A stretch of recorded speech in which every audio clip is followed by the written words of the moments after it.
Welcome back to my video guides on stepping up your game for Dark Age of Camelot. This is the second video in the series, and for this video we'll be focusing on optimal character control. There's a lot of options and a lot of info here, and it's going to be up to you ultimately to decide on how to set up your movement in a way that's most comfortable for you. I'm just here to give you as much advice as I can and show you how I do things. Before deep mechanical game knowledge comes into play, it's more important to be able to move your character quickly and comfortably. There are many forms of this. It has a much wider range of optimal options than Keybinds do. For this I'll showcase my Berserker, as I feel you can make the most impact on a tank class by knowing how to move and take advantage of things like the game lag. First and foremost, you'll need to figure out what you want to perform best at and set up your controls accordingly. If you're looking to solo most of the time with an occasional small man or a group, you're going to need to follow a certain criteria. If you just want to RVR in a group or reserve, then you're given more freedom. We're going to split character control up into two different videos, one for groups and 8v8 and Zerging, and then the other for solo and maybe some small men. This video I'll cover group play, 8v8 play, and this also applies to being in a Zerg. For the solo portion, Obelisk is going to actually make that video. He's a lot more credited in the area, so stay tuned for that. Alright, so how we're going to do this is at the beginning of the video I'm going to go through my keyboard layout, and at the end of it I'll showcase why I do the things that I do and why it's set up this way. Alright, since I just added a new SSD to my computer, this is a perfect time to reset everything and go through this video. First things first, all of my keys are all messed up. We're going to go ahead and type /keyboard, get this fixed right away. Before I do that, actually, I'm using Ghost UI or Gorge UI. I'll put a link to that in this video. I think it's probably the best UI. It's very minimalistic. Shows what you need to know, shows everything you need to know, and you can customize it pretty well. So let's go ahead and change my move forward. I am not going to need that button at all. For 8v8 you can just move with your mouse, which is exactly what I can do right now, so we're good to go there. Backward, won't need it. I'll actually need S for Qbind later. Down, no big deal, I can leave it there. I'll never use that button anyway. Turn left, don't need it. I'll be using my mouse, just like that. Easy. Strafe toggle, I'm not even sure what that does, but I'm not going to need it. Strafe keys, I'm old school. I have Q and W as my strafe keys, but actually you probably won't use these that much. I don't know. I think they're pretty useful on a tank sometimes to correct your position quickly without having to move and unstick, so I leave them there. I could definitely see an argument to where you could just free up another Qbind or two, so either way you want to do that, that works.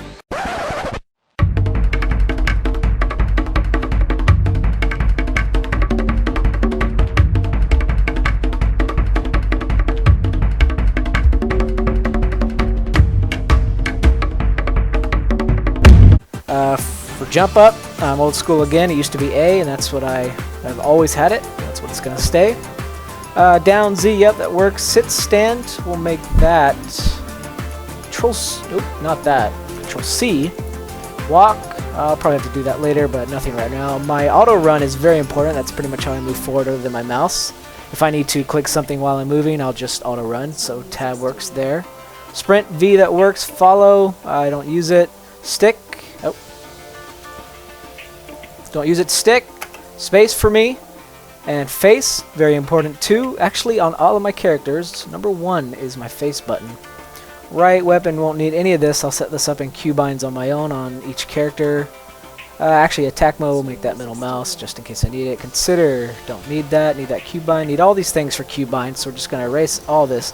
Nearest enemy, very important. If you know how to work the nearest enemy command, it's one of the best ways to target. I'll make that R. Nearest friend could be useful, but I'm not going to use it. Last attacker, definitely useful. Shift tab works for me. Ground target, won't need that. I'll set that up in Qbinds. Target group members. This could actually be way better if you use these buttons. The problem is I don't have anywhere to put this stuff. F1 through 4 is really important keys for me on most characters. And if I did something like this, I need it to be universal across all of my characters, which I just don't have enough buttons for. It's probably some way I could improve myself later on, but for right now I think I'm good. I'll just not use them, but I could definitely see the advantage of these things. Let's get all of them gone. Select open. I guess I don't need it. Destroy item. Control D. Use item. I don't need that. Need that. Actually, let's make that Shift D. F sellers. Don't need that. Get item. That. And then I'll make them all controls. So. Reset camera, that's old school again for me, it's D. Camera pan. I think I want to make that left mouse. Yep. You're not gonna need any of that. Need to queue up these for double buttons again. I'll map these keys on my keyboard to say number 1, and when I hit 1 it'll also hit like insert or something, so I can bind 2 buttons to that key. All this stuff, same deal. I'm going to need to free these up for double buttons. My reply, I think I used to have it Shift T. We'll keep that. Show inventory, I'm not going to need any of this. These are all key binds I'll be using for double buttons. Torch, I guess just in case you need it. That Control T, Control N, help. Oh no, not going to need that. We'll make that Control P. Alt C, yeah, that works. Information, yeah. Colon, nope. Need that key bind for later. Map, I'll just type /map. I'll just type /RW for that. Shift J works. Alt Z, that works. Take a screenshot, sure. Actually, I'll probably need that key bind. I went up here, I messed up my mouse pan. Remember mouse look. Change that to right mouse. Alright. Should be good. Let's test it out. Auto run works. Strafe left and right. Yeah, I can pan, I can move my mouse, I can auto run and pan. Good. Sprint. Yep.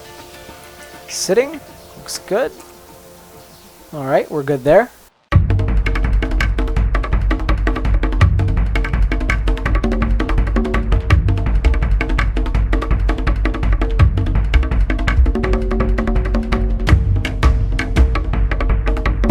Alright, so I'm going to explain why I do a couple things in this little clip here. I'm charging to this cleric. I'm going to side stun him and follow up with a side chain. When I am just spamming, when I can do my most important ability, it's just going to be that side chain over. I didn't Zerk and Bane Spike there because I saw that paladin coming toward me, and I saw those other tanks coming as well, so I went and hit charge so I didn't get stunned there and probably killed. I'm still just trying to do my change and proc pets on these guys. Looks like my groups take care of the rest. Alright, so here's another fight. Looks like we're charging into an out group. And already I can see that this third just is caught. This is pretty good. His bodyguard left him, and he's just sitting here. You need to look for advantages like this to take advantage of opportunity. I saw him get stunned. It was perfect time to charge and Zerk. Couldn't be stopped. I was guaranteed the kill there. These are the kind of things you got to look out for. When you're not debuffed, when there's no way that you can be stopped, that's when you want to blow your load. Now I can still almost kill this guy. He's going to instant himself. I'm still Zerked, charged. Finally we're off. This pretty much means my damage time is over. I just got fire rank 5. I'm not going to hit anything. Time to disease a little bit. Zod. If you're Zod or stat debuffed, you really don't want to blow your offensive abilities on a Blade Master or Zerker or any other tank, something like that. Wait till it's over and you can guarantee a kill. Right now, I can't catch this guy, so I'm just going to spam CL disease.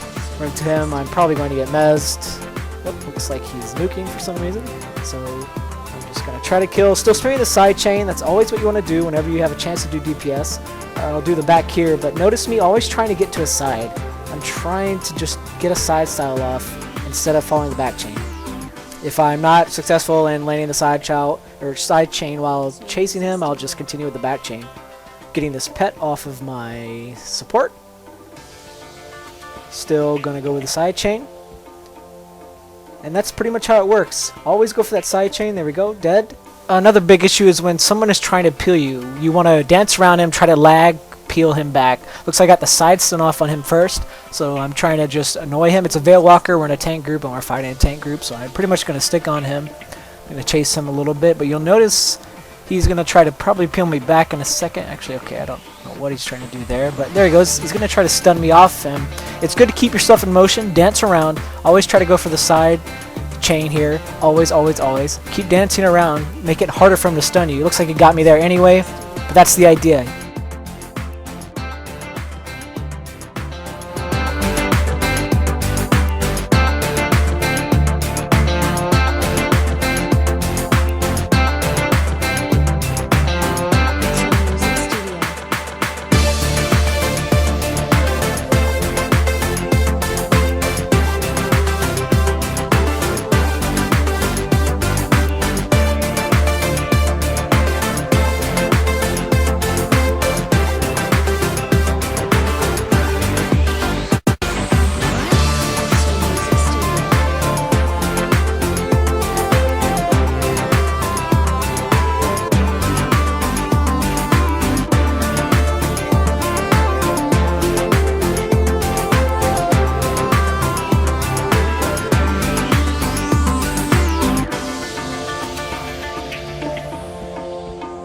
Techno Music Studio.